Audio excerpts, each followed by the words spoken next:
안녕하세요. 역사를 사랑하는 박사입니다. 오늘은 페르시아 땅에 일어난 사파비 왕조가 어떤 왕조인지 한번 알아보겠습니다. 사파비 왕조는 이전까지 부족 사회로 분열되어 있던 페르시아를 통일하였습니다. 한층 더 세련된 중앙집권적 정치 형태를 구축하는 데 성공하였습니다. 특히 사파비 황실은 스스로 무하마드 혈통을 이어받은 거머님을 강조하였으며, 이런 무하마드 혈통을 중시하는 시아파 셰리트 간이 엄청난 정통성을 부여하였습니다. 덕분에 사파비 황제들은 이전과는 차원을 달리하는 수준으로 권력을 마음껏 휘두를 수 있었던 것입니다. 사파비 제국 권력의 절정은 당연히 최고 종교 지도자이자 정치 지도자인 샤가 있었습니다. 그 아래에는 아테마드 다올라트 즉 대제상이 있었습니다. 의회는 없었으며 대제상은 황제가 복학자들 가운데 골라 한 명을 임명하였습니다. 워낙 대제상의 권한이 강력하였습니다. 대제상의 인정이 지켜지지 않으면 효력이 없을 정도로 대단하였습니다. 물론 대제상이 황제보다 권력이 셌다는 이야기는 아닙니다. 황제는 원할 때마다 재상을 갈아치울 수 있었습니다. 감시역을 두어 재상의 일거수일투족을 항시 감시하였습니다. 대제상 아래에는 재무부 장관에 해당하는 오스토피의 아밀르크가 3인자의 위치를 꿰차고 있었습니다. 그 아래는 사법부 장관 다반베기가 있었으며, 특히 이 사법부 장관 디반베기는 항공 8호 옆에 사무실을 두어 매일 황제에게 업무를 보고하였습니다. 그 아래는 군총사령관 사세관이 있었습니다. 국내에는 가장 권한이 높았던 사람은 나지즈라고 불리는 국내부 장관이었습니다. 황제의 재직권이었습니다. 주의 업무는 당연히 궁정의 신하들을 감시하고 이를 황제에게 보고하는 일이었으며, 황제의 눈과 귀나 다름없었던 국내무 장관은 궁정 내의 모든 사람들이 인사를 관리하였습니다. 심지어 황제의 궁궐마저 책임졌다고 합니다. 실로 엄청난 권력을 쥐고 있었던 셈입니다.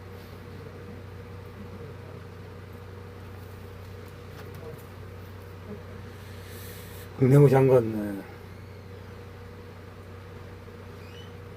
심지어 황제의 실로 엄청난 권력을 쥐고 있는 국내무 장관 나지르가 워낙 권한이 강했기 때문에 실제정책의 2인자 재상마저도 궁정 내에서는 나지르의 협조를 받아라 하였습니다. 국내영 내에서 이번처럼 권한이 강한 인물은 이직 아가시 바시라고 불렀던 총비서관이었습니다. 항상 거대한 막대기를 들고 다녔습니다.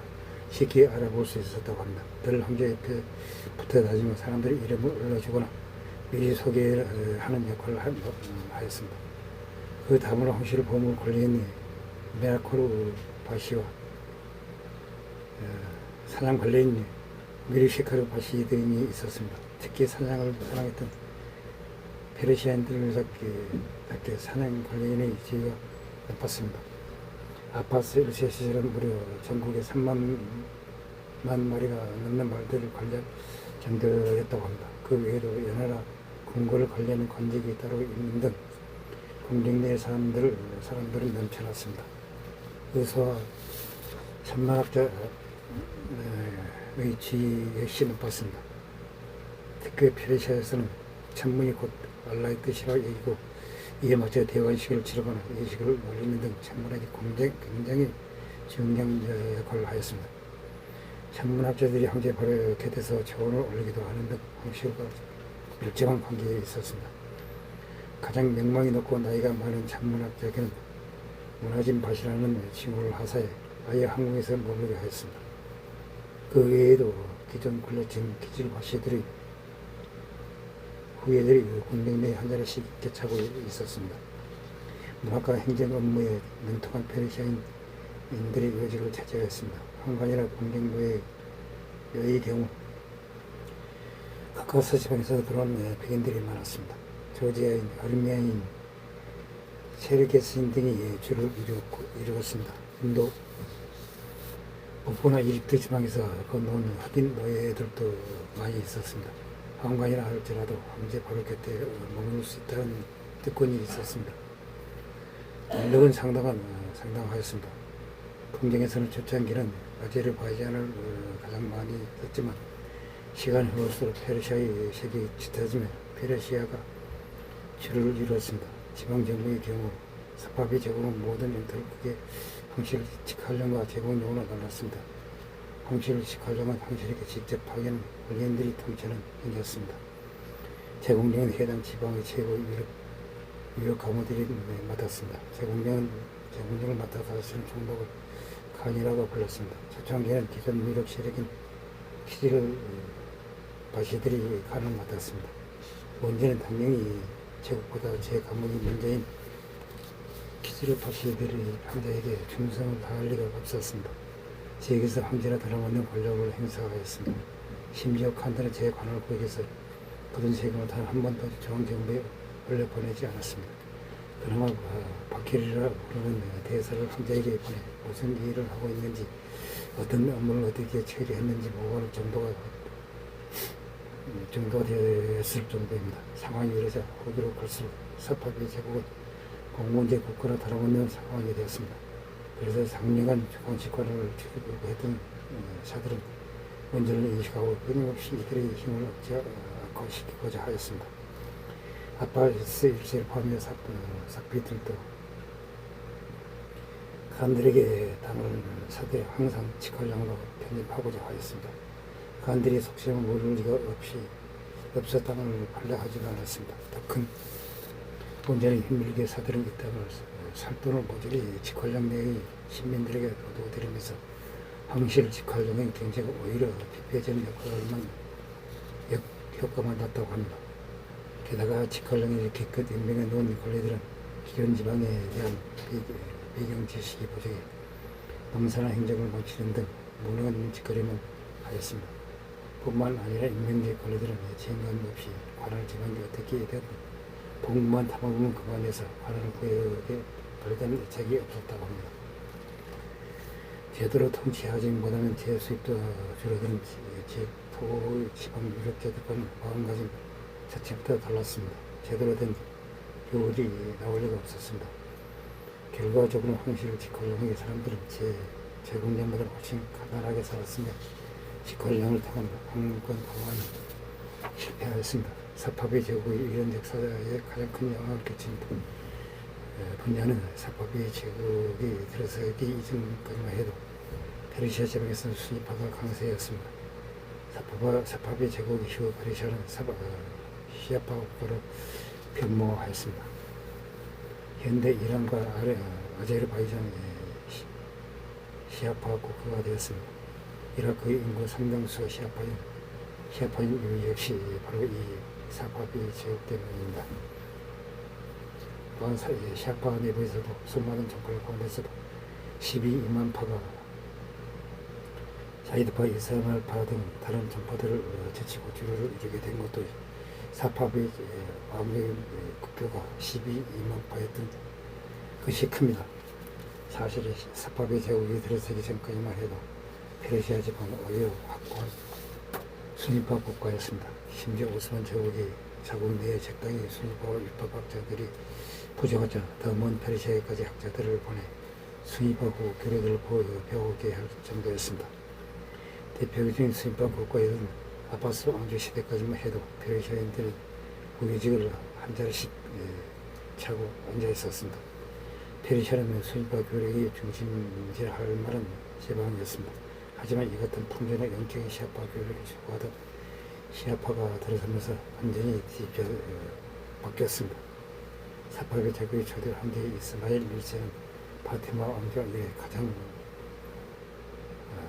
관용적이지 아니었으며 순위파에 억압적이었습니다. 그런 정통 칼리파 시대에서도 알리 이븐 아비 탈립을 제외한 아부 바크르, 우마르, 우스만을 대놓고 제거하였으며 오직 알리 이븐 아비 탈립만이 유일하고 전통성 있는 무함마드 후계자라고 주장하였습니다.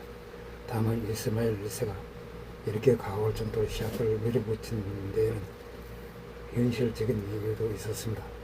당시 사파비의 최대 경쟁국은 바로 서쪽의 오스만 제국이었습니다. 이 오스만 제국이 전 신파들이 보편 칼파를 자처했기 때문입니다. 이스마일 2세로서는 이 오스만 제국을 따라 내부에서 분란을 일으킬 줄 모르는 순시파들을 경계할 수밖에 없었습니다. 종교적으로 사회를 안정시키고 내부의 잠재적인 적을 없애기 위해 강제로 전 국가의 시아파화를 실시했던 것입니다. 예로부터 134에는 다원주의 사회였음에도 불구하고 사파비의 안정은 공식 종교를 유지하기 위해 공식 종교와 경쟁을 벌이는 모든 형태의 이슬람 지역과는 엄청난 계획에 착수하였습니다.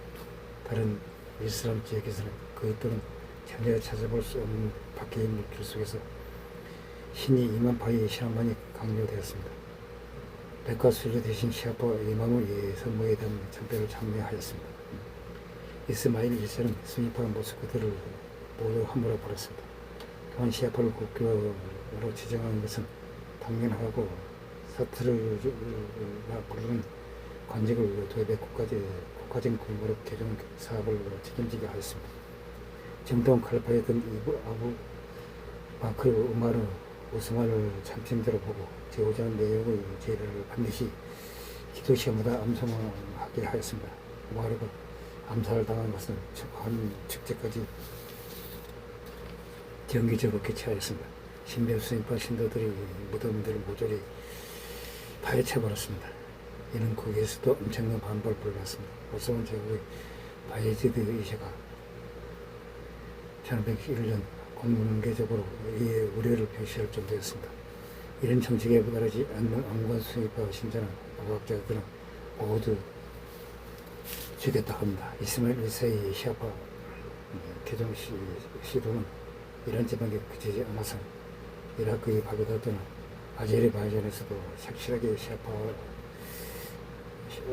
시아파에게 화를 진행하였습니다. 이스마일 1세를 위한 아바스 1세 역시 개인적으로 순위파를 행하였습니다. 끊임없이 순위파를 탄압하였습니다. 후를 시아파 제국을 무너뜨린 아드라사가 다시 국교를 순위파로 재개종하려 시도했지만 너무 빨리 죽어버렸습니다. 그러나 사파피 순위파 탄압은 당시 기준으로 도가 지나쳤습니다. 순위파의 정보를 받게 되어 순위파들이 틈만 나면 반란을 일으키게 되었습니다. 이는 나중에 제국이 붕괴하는 데 큰 원인이 되었습니다. 사파비 제국의 핵심은 1등 개국 공신이자 사파비 제국이 우리 그 자체는 달아오는 트르키계 기지 바시들이었습니다. 하지만 제국을 세울 때는 더할 나위 없이 유용하던 이들이 정작 제국을 개창하고 나니 골칫거리로 변하였습니다. 기존의 페르시아 권력층들이 밖에서 굴러들어온 기실 바시들을 원만하게 대해주지 않았던 것입니다. 게다가 기실 바시들도 지방에서 제시를 계속 유지하면서 황실을 우습게 보고 중앙 집권을 이루고자 하는 황제와 중앙정부에 계속 대들면서 황제의 속을 썩였습니다. 특히 기실 바시의 힘은 지나치게 강해져 이스라엘 이샤는 아예 이들에게 살해당했습니다. 이스마일 1세 사후 임명된 5명의 총사람분들 중 3명이 단지 페르시아에 출신이라는 이유로 기질 바시들에게 죽임을 당했습니다. 페르시아 출신 통사령부로 임명한 것은 트리키인 자기들을 무시하는 것이라고 얘기했습니다. 기실 바시들로 인한 불만이 난로커졌습니다. 더 이상 묵과할 수 없을 정도가 되었습니다. 아바스 1세가 대기 목군사 계획을 단행하였습니다. 아바스 1세는 예전 황제들처럼 대놓고 기실 바시들이 권한을 주는 게 아니라 겸하게 제3의 세력을 키웠습니다. 그는 주로 카카스 지방에서 불러온 노예들을 개종시켜 황제 직속군들을 장사하였습니다. 이 직속군은 크게 4개의 종교로 이루어져 있었습니다. 첫째가 12,000명 정도의 사세변이라고 하는 계질밭이 출신군대였습니다. 전임의 황제들에게도 충성 의지원 계질밭이 들로 이들은 제 부적을 버리고 황제의 본인에게만 충성한 것을 명시한 사람들이었습니다. 즉 황실보다는 제 가문과 부적이 훨씬 더 중요했던 일반적인 계질밭이 들과는 달랐습니다. 두 번째가 굴람입니다. 말레코의 페르시아 버전이고 개정은 기독교 노예들로 이루어졌습니다. 아바스 일시는 이를 4만 명 수준까지 늘리면서 사실상 사파비 제국의 주요 군이라 만들어서 충성을 강요했다고 합니다. 이상 페르시아에 일어난 사파비 왕조에 대해서 알아봤습니다. 항시 부정을 느낍니다. 양해 부탁드립니다. 감사합니다.